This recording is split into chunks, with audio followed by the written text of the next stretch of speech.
Ay, magandang umaga mga adventures.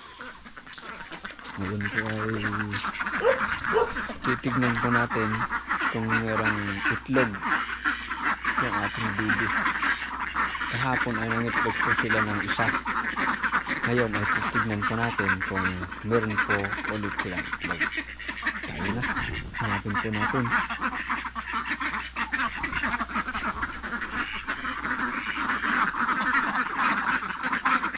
Ayun. May isa po tayo nakita mula dito mga adventures. Ayun o.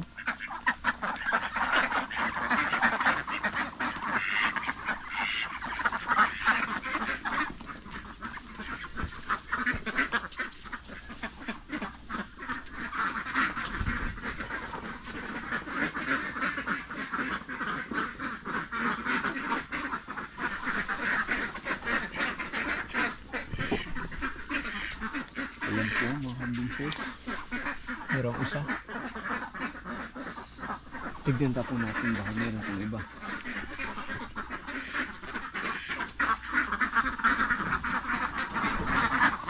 Wala na, isa lang mga adventures. Ito lang talaga yung kanilang itlog. Unutin na natin. Ngayon po ay panibagong vlog na pamamastrol ng itik yung gagawin po natin mga adventures. Kanina na nag-harvest tayo ng itlog ng bibi at fortunately may na-harvest po ulit tayong isang pirasong itlog. Uy, may nakikita po akong bakbak na patalon-talon na hindi makaalis. Yan o, na-trap. Bakbak. Pakawalan po natin ito. Uy, meron pa doon. Dalawa sila. Bakbak ulit. Pakawalan natin. Kawawa naman. Iabog na lang natin. Uy, doon ka magdano. Sige. Sarap talon.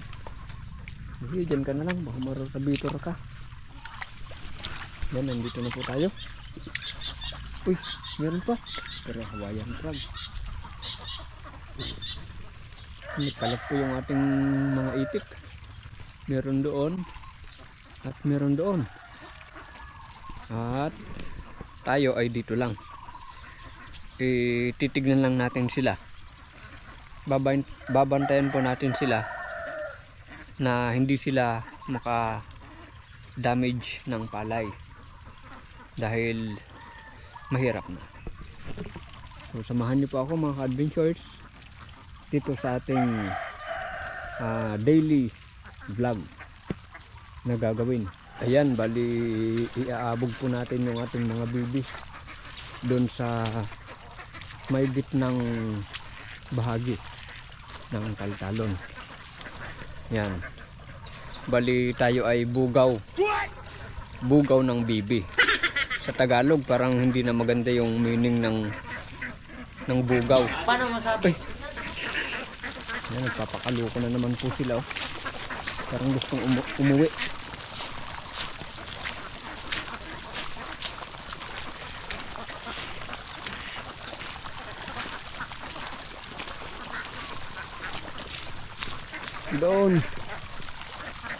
Doon kayo sa gitna dahil dito ay kumbaga sa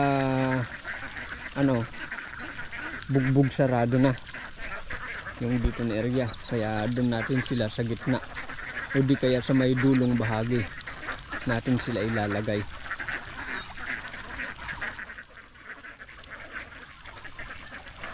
Okay, inot-inot lang. Kain na kayo dyan.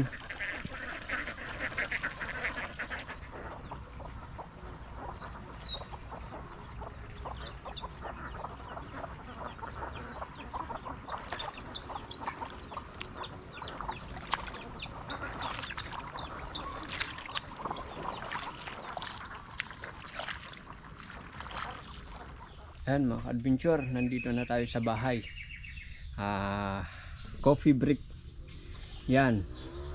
Kape, kun tupig. Ito po yung merienda natin. Maagang maaga. Yan, kain po mga adventures.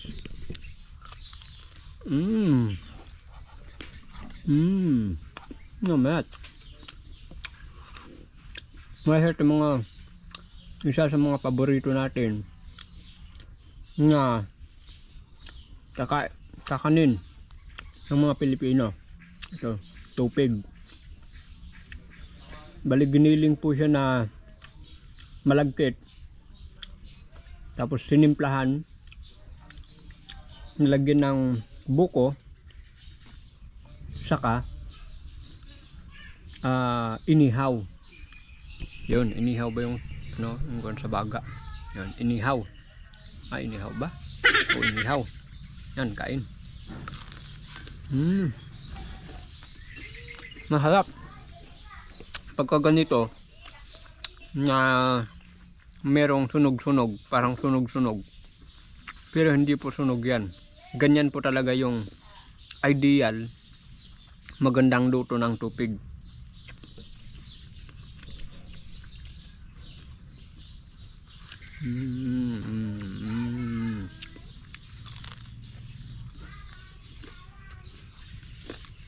Pagkatapos po nito ay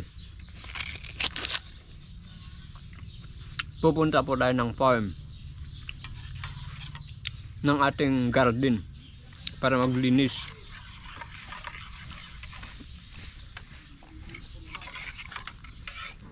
Tikman po natin yung ating kape.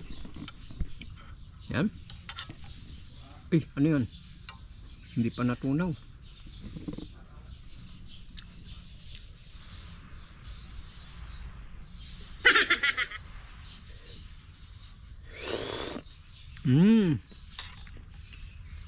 Parang natamnay.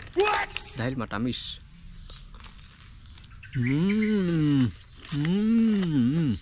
Mahirap. Mahirap. Bali ito pala yung ating alokbati na itatanim mamaya mga adventures. Yan. Malalaki na po sila. Magaganda na. Akala ko noon ay walang tutubo. Yun pala ay matagal talaga yung germination ng alokbati. Kailangan pang tanggalin yung parang seed coat niya para mabilis mag-germinate. Yun po yung hindi po natin natanggal yung seed coat. Siguro next time alam na natin. Hindi siguro, alam na talaga natin.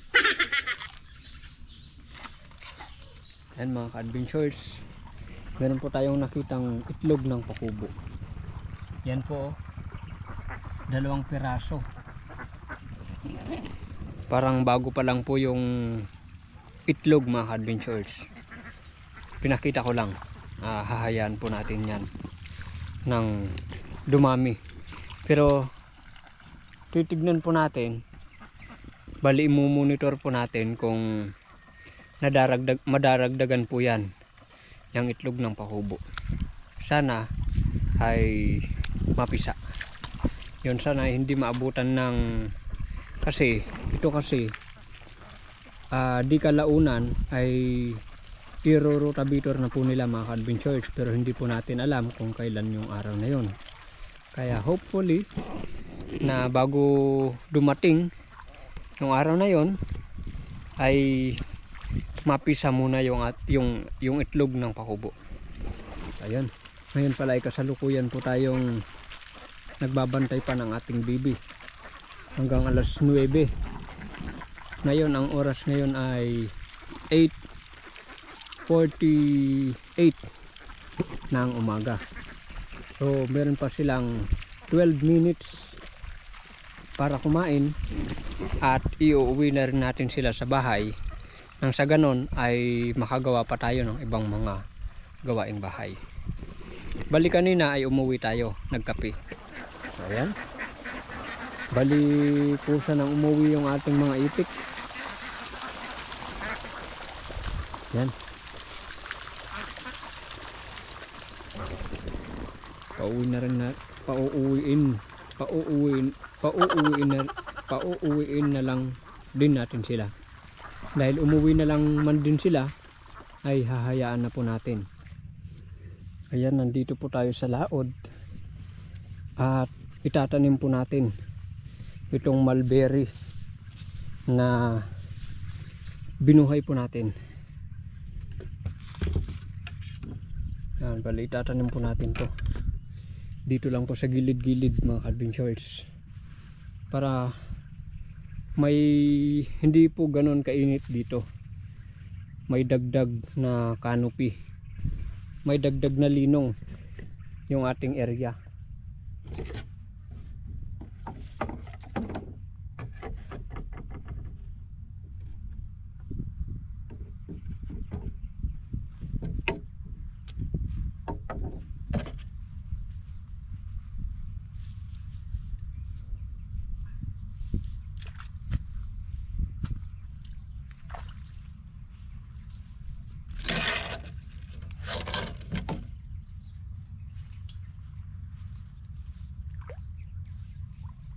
Bali dito po tayo magtatanim mga ka-adventurers ng isa. Yan. Dito po natin itatanim. Dito sa malapit sa puno. Tubig.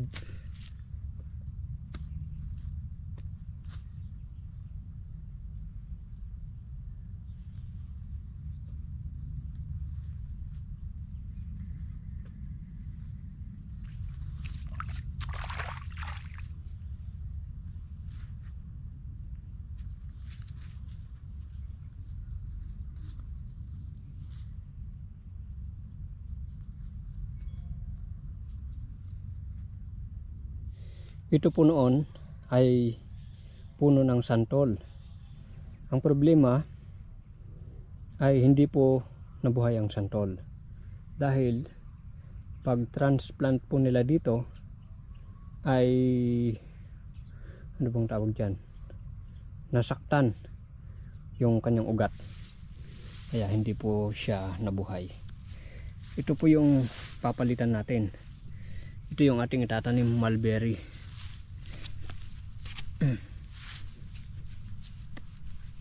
Hindi natin matanggal ng isang kamay, kaya dalawahin natin.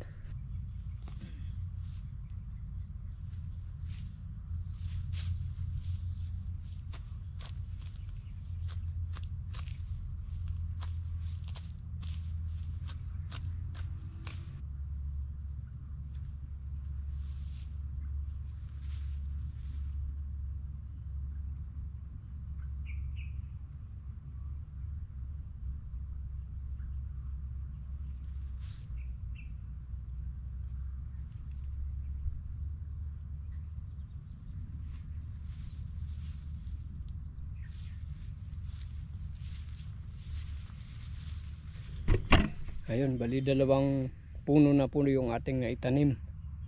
At bali dadagdagan pa po natin dito siguro banda. Or dito. Tignan lang natin yung ating boundary. Dito siguro mga ka-adventurers, para kung ano, malinong po dito.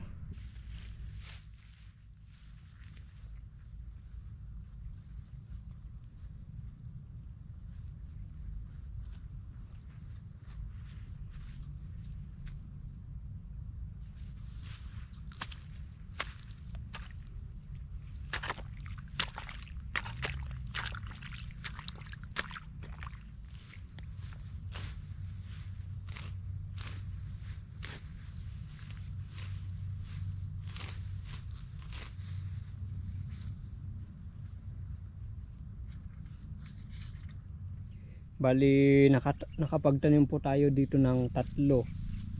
Yan, 1, 2, saka yung nandito 3. Yan. Bali kaya po tayo nagtatanim. Ang purpose po ng ating pagtatanim ng mulberry ay una ay para malamig. Pangalawa, kung magbunga, meron tayong nakukuhang bunga po niya. Pangatlo, kung hindi po tayo yung makakuha ng bunga niya, at least sa mga ibon, may pagkain yung mga ibon. Yun po yung mga para sa akin pangunahing dahilan. Dapat kasi merong dahilan yung ating ginagawa para may patutunguhan.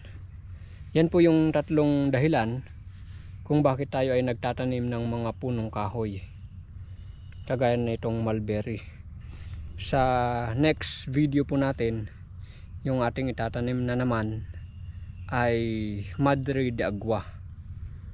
Kung anong dahilan ay malalaman po natin sa darating na vlogs.